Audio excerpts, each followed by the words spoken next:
नमस्कार, मैं हूं आंचल सिंह और आप सभी का स्वागत है हमारे चैनल पर। मोदी को रोकने के लिए ओवैसी ब्रदर्स कड़ी मशक्कत कर रहे हैं। लंबे लंबे भाषणों की वीडियोस भी उनकी वायरल हो रही हैं, जिसमें छोटे ओवैसी भड़काऊ भाषण देते हुए नजर आ रहे हैं।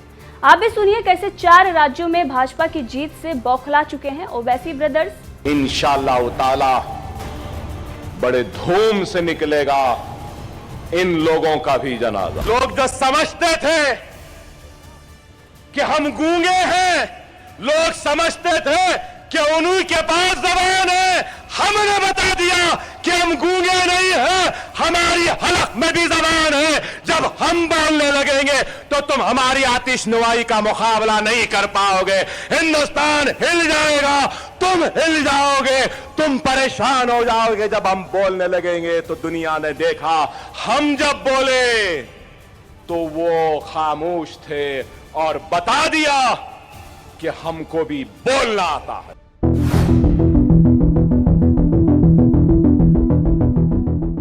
इतना ही नहीं, विरोधी पार्टियों से गठबंधन की भी सिफारिश कर रहे हैं। टूटती हुई कांग्रेस के बीच अगर मोदी के टक्कर में विपक्ष किसी को देख रहा है तो वो है शरद पवार। इसीलिए ओवैसी की पार्टी ने महाविकास अघाड़ी में शामिल होने की पेशकश की है। औरंगाबाद से सांसद इम्तियाज जलील ने स्वास्थ्य मंत्री और एनसीपी नेता राजेश टोपे से मिलकर ये संदेश शरद पवार तक पहुंचाने की अपील की है। साथ ही उनका ये भी कहना है कि उनकी पार्टी को शामिल कर लेने के बाद महाविकास अघाड़ी की सरकार जो अभी 3 चक्कों की गाड़ी की तरह चल रही है, उसमें से एक चक्का और जुड़ जाएगा और संतुलन सही हो जाएगा। सांसद जलील का ये कहना है कि इससे बीजेपी के विजय रथ को रोकना भी आसान हो जाएगा। इम्तियाज की इस पेशकश पर एनसीपी नेता शरद पवार के डिसीजन का सभी को इंतजार है। अभी शनिवार को ही शिवसेना के सांसद संजय राउत ने फिर से ओवैसी की पार्टी को बीजेपी की बी टीम कहकर संबोधित किया था। इस पर उनके सांसद इम्तियाज जलील का ये कहना है कि मैंने खुद समाजवादी पार्टी और कांग्रेस एनसीपी के साथ मिलकर गठबंधन की कोशिश की थी, लेकिन मुझे कोई रिस्पॉन्स नहीं मिला था। आप हम पर बीजेपी की बी टीम होने का आरोप लगाते हैं, तो इसीलिए हम खुलकर प्रस्ताव दे रहे हैं। हम आपके साथ आना चाहते हैं। अब हमने ऑफर दिया है, आपके जवाब का इंतजार है। लेकिन इस पर संजय राउत का फौरन बयान आ गया। मुख्यमंत्री जी ने आज स्पष्ट कहा है कि शिवसेना एक प्रकार हिंदुत्ववादी पार्टी है और रहेगी। शिवसेना हिंदुत्व से कभी भी इस प्रकार की तड़जोड़ नहीं करेगी। शिवसेना ने हमेशा हिंदुत्व का विचार बाला साहब ठाकरे जी का स्वीकार किया है और उस विचार को शिवसेना आगे लेकर जाएगी। अगर कोई हमारे राजकीय विरोधक हमारे हिंदुत्व के ऊपर भ्रम पैदा करना चाहते हैं तो हम सहन नहीं करेंगे। खास करके कल से एमआईएम की तरफ से एक ऑफर घूम रही है मार्केट में, उसके सूत्रधार, उसके कर्ता धर्ता भारतीय जनता पार्टी के लोग हैं। एमआईएम से ना कभी हमारा अलायंस होगा, गठबंधन होगा और ना करेंगे। और आप ही लोग हैं बीजेपी के, हमने उत्तर प्रदेश में देखा है, बंगाल में देखा है, एमआईएम के साथ छुपा अलायंस, गुप्त अलायंस करने वाले आप लोग हैं। तो ये इस भ्रम से हम राज्य को बाहर निकलना चाहते हैं।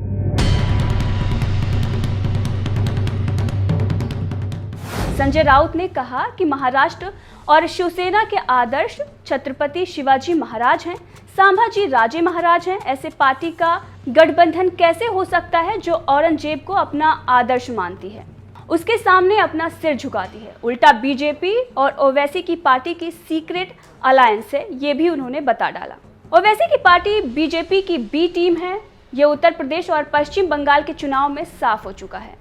औरंगजेब के सामने सर झुकाने वाले के साथ हमारा कोई गठबंधन नहीं हो सकता है। हमारा उनके साथ अलायंस होगा, ये कल्पना से परे है। किसी भी हालत में ये मतभेद की बात नहीं है। आप जो कहते हैं समविचार वाले पार्टी, उसमें एमआईएम नहीं आती है। एमआईएम का विचार जो है वो इस धरती का विचार नहीं है। जिस तरह से उत्तर प्रदेश में और बंगाल में ये लोगों ने काम किया है, जिस प्रकार की भाषा का इस्तेमाल वो करते हैं, उनसे कोई हमारा विचार मेल नहीं करता। लेकिन आपको बता दें कि ये संजय राउत जो विचारधारा और आदर्शों की बात कर रहे हैं, इन्हें अगर आदर्शों की इतनी ही चिंता होती तो कांग्रेस और एनसीपी से गठबंधन न करते, जो सावरकर का अपमान और टीपू का गुणगान करते हैं। साफ पता चल रहा है कि ये कोई अपने मूलभूत सिद्धांत से समझौते के कारण नहीं, बल्कि उस डर से किया गया है जो शिवसेना को भाजपा से लगता है। दरअसल महाराष्ट्र में सबसे बड़ी पार्टी भाजपा के सत्ता में आने का डर है। शिवसेना ने ओवैसी की पार्टी से हाथ मिलाने से मना किया है, तो वजह यही है। वैसे ही अपने पुराने कर्मकांडों से आज तक शिवसेना उभर नहीं पाई है। नवंबर 2019 से गठित हुई महाविकास अघाड़ी सरकार का गठन ही साजिशन हुआ था। भाजपा के साथ चुनाव लड़ने वाली शिवसेना ने चुनाव जीत लेने के बाद अपने असल रंग दिखाने शुरू कर दिए थे। यही कारण है कि शिवसेना ने सत्ता के लालच में अपने 3 दशकों से अधिक पुराने राजनीतिक संबंधों की तिलांजलि देते हुए भाजपा से अलग हो गई थी। अब संजय राउत ने भले ही मना कर दिया है, परंतु शरद पवार इस पर क्या राय रखते हैं देखना महत्वपूर्ण होगा, क्योंकि महाविकास अघाड़ी सरकार के फैसले संजय राउत नहीं शरद पवार लेते हैं। इस पर देवेंद्र फडणवीस का भी बयान आ गया है। सुनिए शिवसेना पर क्या कटाक्ष देवेंद्र फडणवीस ने कहा है, जो महाराष्ट्र के पूर्व मुख्यमंत्री हैं।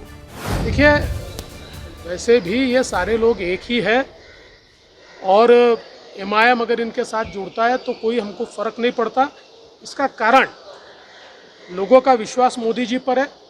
लोग मोदी जी को देखकर हमको वोट करते हैं, हमारे काम को देखकर वोट करते हैं। ये सारे साथ में आ जाए तो भी फर्क नहीं पड़ता। अब इतना ही देखना है कि शिवसेना और एमआईएम किस प्रकार से साथ में आते हैं। मुझे लगता है वैसे भी शिवसेना ने अजान स्पर्धा शुरू कर दी है, जनाब बाला साहब ठाकरे कहना शुरू कर दिया है, तो शायद आ भी सकते हैं। मुख्यमंत्री जी ने क्या आप लोगों को मार्गदर्शन किया है? मुख्यमंत्री जी ने आज स्पष्ट कहा है कि शिवसेना एक प्रकार हिंदुत्ववादी पार्टी है और रहेगी। शिवसेना हिंदुत्व से कभी भी इस प्रकार की तड़जोड़ नहीं करेगी। शिवसेना ने हमेशा हिंदुत्व का विचार बाला साहब ठाकरे जी का स्वीकार किया है और उस विचार को शिवसेना आगे लेकर जाएगी।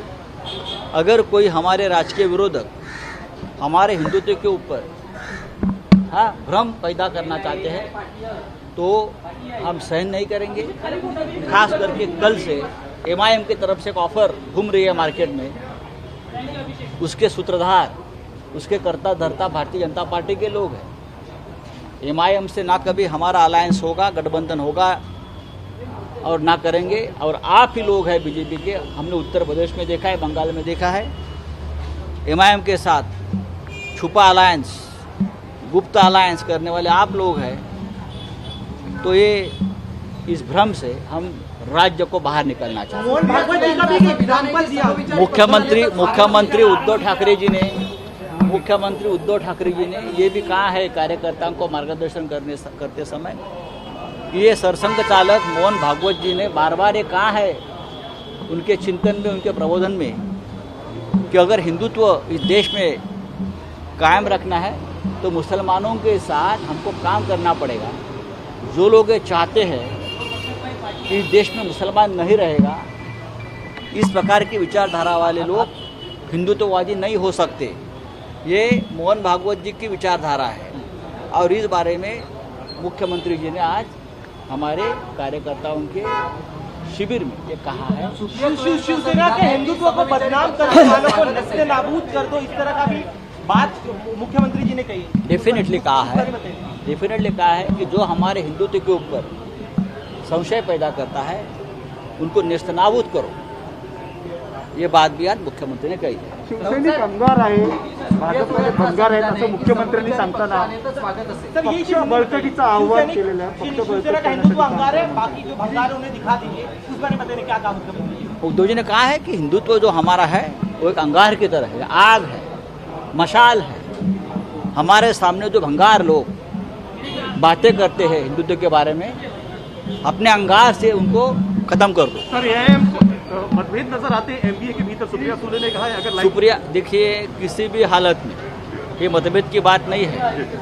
आप जो कहते हैं समविचार वाले पार्टी, उसमें एमआईएम नहीं आती है। एमआईएम का विचार जो है वो इस धरती का विचार नहीं है। जिस तरह से उत्तर प्रदेश में और बंगाल में ये लोगों ने काम किया है, जिस प्रकार की भाषा का इस्तेमाल वो करते हैं, उनसे कोई हमारा विचार मेल नहीं।